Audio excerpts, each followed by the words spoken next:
Herbals പ്രോഡക്റ്റുകൾ തുടങ്ങുന്ന ഒരാൾക്ക് എങ്ങനെയാണ് 90 ദിവസത്തെ ഒരു കംപ്ലീറ്റ് ആക്ഷൻ പ്ലാൻ തയ്യാറാക്കുക എന്നുള്ള കാര്യം പറഞ്ഞിട്ടാണ് നമ്മൾ കഴിഞ്ഞ ആഴ്ച സോഷ്യൽ മീഡിയ ദിനത്തിൽ നമ്മൾ വെച്ചത്. അപ്പം അവിടുന്ന് ഇങ്ങോട്ട് നമ്മൾ മുന്നോട്ട് പോരുകയാണ് കേട്ടോ നമ്മൾ ഈ വീഡിയോയിൽ. അപ്പം ഒന്നാമത്തെ ദിവസം എന്താണ് ചെയ്യേണ്ടത്? അപ്പം നമ്മൾ അതിൽ ആദ്യമായിട്ട് ചെയ്യേണ്ടത് എന്തെന്ന് വെച്ചാൽ നമ്മൾ ട്രസ്റ്റ് ഉണ്ടാക്കിയെടുക്കുകയാണ്. അതിലൂടെയാണ് നമ്മളെ ബ്രാൻഡ് വളർന്നത്. ട്രസ്റ്റ് ഉണ്ടാക്കിയെടുക്കുക എന്ന് പറഞ്ഞു കഴിഞ്ഞാൽ നമ്മൾ സെയിൽസിലൊന്നും ഫോക്കസ് ചെയ്യാതെ നമ്മുടെ കസ്റ്റമർക്ക്, നമ്മളെ ഓഡിയൻസിന്, കസ്റ്റമർക്ക് എന്നല്ല നമ്മളെ ഓഡിയൻസിന് നമ്മളെ പറ്റി അറിയിക്കുക. അതെങ്ങനെയാണെന്ന് വെച്ചാൽ നമ്മൾ പ്രൊഫൈൽ ഫോട്ടോ വെക്കുക.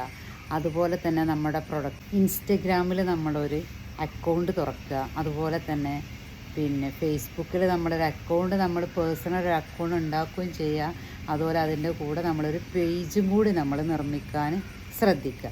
പേജിലാണ് നമ്മുടെ ബിസിനസ് കാര്യങ്ങളൊക്കെ നമ്മൾ ഷെയർ ചെയ്യേണ്ടത്. അതുപോലെ തന്നെ നമ്മൾ വാട്സപ്പ് ബിസിനസ് അക്കൗണ്ട് തുടങ്ങുക. ഒരു വാട്സപ്പിൽ അതിനുള്ള വേറൊരു നമ്പർ എടുത്തിട്ട് നമ്മൾ ബിസിനസ് അക്കൗണ്ട് തുടങ്ങുക. അതുപോലെ തന്നെ നമ്മുടെ പ്രൊഡക്റ്റ് ഫോട്ടോകളൊക്കെ നമ്മൾ നല്ല വൃത്തിയായിട്ട് എടുത്തിട്ട് നമ്മൾ എല്ലാ ദിവസവും നമ്മളത് കാണിക്കുക. അതിൻ്റെ ഗുണങ്ങളെക്കുറിച്ച് പറയുക, നമ്മുടെ പ്രൊഡക്റ്റിൻ്റെ അതിൻ്റെ കാര്യങ്ങൾ അങ്ങനെയാണ് നമ്മൾ നിർമ്മിക്കുന്നത്. അങ്ങനത്തെ ഓരോ കാര്യങ്ങളും നമ്മൾ ഈ ഒരു ഫസ്റ്റ് ബ്രാൻഡ് നമ്മൾ ഒരു ട്രസ്റ്റ് ഉണ്ടാക്കിയെടുക്കുന്നതിൻ്റെ ഭാഗമായിട്ട് നമ്മൾ ഇങ്ങനെയൊക്കെ ചെയ്യണം. നമ്മുടെ കസ്റ്റമർ നമ്മുടെ പ്രൊഡക്റ്റുകളല്ല കേട്ടോ നോക്കുക, നമ്മളെയാണ് അവർ ആദ്യം ശ്രദ്ധിക്കുക. നമ്മളിൽ ട്രസ്റ്റ് ഉണ്ടായതിന് ശേഷമേ നമ്മുടെ കസ്റ്റമർ നമ്മളിൽ നിന്ന് പ്രൊഡക്റ്റുകൾ വാങ്ങുകയുള്ളൂ. അപ്പം നമ്മൾ ആദ്യം ട്രസ്റ്റ് ഉണ്ടാക്കണം. അതുപോലെ തന്നെ നമ്മുടെ ഇൻസ്റ്റഗ്രാം പേജ് അക്കൗണ്ടൊക്കെ ഉണ്ടാക്കുമ്പോൾ നമ്മൾ ആദ്യം തന്നെ ഒരു അക്കൗണ്ടിൽ എല്ലാ കാര്യങ്ങളും ഉൾപ്പെടുത്താൻ ശ്രദ്ധിക്കുക, ആദ്യം തന്നെ തുടങ്ങുന്ന സമയത്ത്. എന്നിട്ട് നമുക്ക് ആവശ്യം വരുമ്പോൾ വേറെ അക്കൗണ്ടൊക്കെ തുടങ്ങാം. ആദ്യം തന്നെ ഒരു അക്കൗണ്ടിൽ ലോഗോയും കാര്യങ്ങളും ഫോട്ടോയും അതുപോലെ ഇമേജുകളും വീഡിയോസുകളൊക്കെ അതിൽ തന്നെ അപ്ലോഡ് ചെയ്യാൻ നമ്മൾ ശ്രദ്ധിക്കുക. അപ്പോഴേ നമ്മുടെ തിരഞ്ഞ കസ്റ്റമർ വരുമ്പോൾ അവർക്ക് അത് കണ്ട് മനസ്സിലാക്കാനും ഇങ്ങനെയൊക്കെയാണെന്ന് നമ്മളെക്കുറിച്ച് മനസ്സിലാക്കാനൊക്കെ ഉള്ള ഒരു ഏറ്റവും വലിയ തെളിവ് ടെസ്റ്റിമോണിയൽ അത് തന്നെയാണ്. നമ്മുടെ തിരഞ്ഞു വരുന്ന കസ്റ്റമർ എന്നല്ല ഓഡിയൻസിന് നമ്മളെ വിശ്വസിച്ചെങ്കിൽ മാത്രമേ നമ്മുടെ അടുത്തേക്ക് കസ്റ്റമർ വരികയുള്ളൂ, അല്ലാതെ നമ്മുടെ അടുത്തേക്ക് കസ്റ്റമർ എത്തുകയും. ഇതിലൂടെയൊക്കെ നമ്മൾ ചെയ്യണത് നമ്മളെ ബ്രാൻഡിനെ ഐഡൻറ്റിറ്റി ചെയ്യുകയാണ്.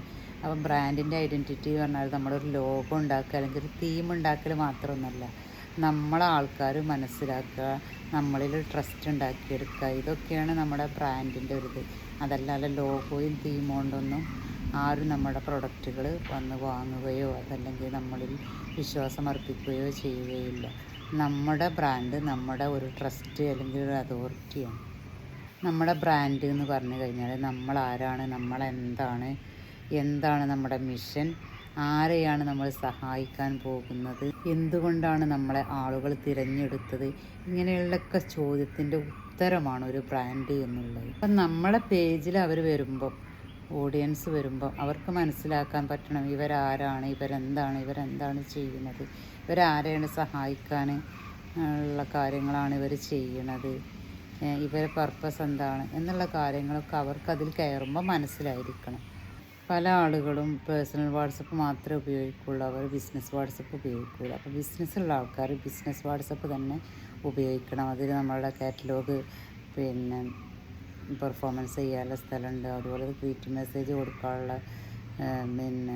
കാര്യങ്ങൾ അതിലുണ്ട്. അതുപോലെ കുറേ ഓപ്ഷനുകൾ അതിൽ സാധാ വാട്സപ്പിനാട്ടിലും കൂടുതലുണ്ട്. അപ്പോൾ അത് ഉപയോഗിക്കാൻ നമ്മൾ ശ്രദ്ധിക്കണം. അതുപോലെ തന്നെ പ്രൊഫഷണൽ ഒരു ബയോ ഉണ്ടായിരിക്കണം നമുക്ക്. പിന്നെ നമ്മുടെ ഫോട്ടോ പ്രധാനമാണ്. നമ്മുടെ പ്രൊഡക്റ്റുകളുടെ ഫോട്ടോ നമ്മുടെ പേജുകളിലും അക്കൗണ്ടുകളിലൊക്കെ നമ്മൾ അപ്ലോഡ് ചെയ്യുക. അപ്പോൾ ഫോട്ടോ എടുക്കുമ്പോൾ നല്ല ലൈറ്റിങ്ങും ക്ലീൻ ബാക്ക്ഗ്രൗണ്ടും സെയിം കളർ തീമും ഹൈ ക്വാളിറ്റി ഇമേജൊക്കെ അതിൽ ഉൾപ്പെടുത്താൻ നമ്മൾ ശ്രദ്ധിക്കണം. നല്ല പ്രൊഡക്റ്റ് മോശം ഫോട്ടോ ആയതുകൊണ്ട് വിറ്റ് പോകാതിരിക്കാൻ സാധ്യതയുണ്ട്. അപ്പോൾ അതൊക്കെ നമ്മൾ അതുകൊണ്ട് പ്രസൻറ്റേഷനെ ഒരിക്കലും നിങ്ങൾ വിട്ടുകളയരുത്. ലോഗോ ഇല്ലാതെ നിങ്ങൾ തുടങ്ങരുത് കേട്ടോ. അതുപോലെ പ്രൊഫൈലിൽ ബയോ വെക്കാതെ നിങ്ങൾ തുടങ്ങരുത്. പ്രൊഡക്റ്റ് മാത്രം പോസ്റ്റ് ചെയ്യരുത്. അതിൻ്റെ കൂടെ എന്തെങ്കിലുമൊക്കെ കാര്യങ്ങൾ വെച്ചൊരു വീഡിയോ ആക്കിയിട്ട് നിങ്ങൾ പോസ്റ്റ് ഒക്കെ നമ്മൾ കൺസിസ്റ്റൻസി ആയി ചെയ്ത് കഴിഞ്ഞാൽ നമുക്ക് ആ ട്രസ്റ്റിലൂടെയാണ് നമ്മുടെ ബ്രാൻഡ് ബിൽഡാവുന്നത്. അപ്പോൾ ഈ ക്ലാസ് കഴിഞ്ഞ ഉടനെ തന്നെ അങ്ങനെ ഒരു ബ്രാൻഡ് ഇതൊക്കെ തുടങ്ങാൻ ആഗ്രഹിച്ചോല് ആദ്യം തന്നെ ചെയ്യേണ്ടത് ഒരു ഇൻസ്റ്റഗ്രാം അക്കൗണ്ട് ഉണ്ടാക്കുക, അതുപോലെ തന്നെ ഒരു ഫേസ്ബുക്ക് പേജ് നിർമ്മിക്കുക, അതുപോലെ തന്നെ ഒരു ബിസിനസ് വാട്സപ്പ് തുടങ്ങാൻ വേണ്ടി ശ്രദ്ധിക്കുക. അതുപോലെ തന്നെ പിന്നെ നമ്മുടെ പ്രൊഫൈലിൽ ബയോ ഒക്കെ ചേർക്കാൻ ശ്രദ്ധിക്കുക.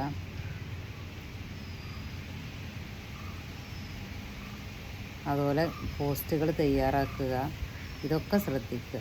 ആളുകൾ ആദ്യം നമ്മുടെ പ്രൊഫൈൽ കാണും, പിന്നെ നമ്മുടെ കണ്ടൻറ്റ് കാണും, പിന്നെയാണ് നമ്മുടെ സെയിൽസ് അവർ നടത്തുകയുള്ളൂ. അങ്ങനെയാണ് അതിൻ്റെ ഒരു പ്രോസസ്സിങ്.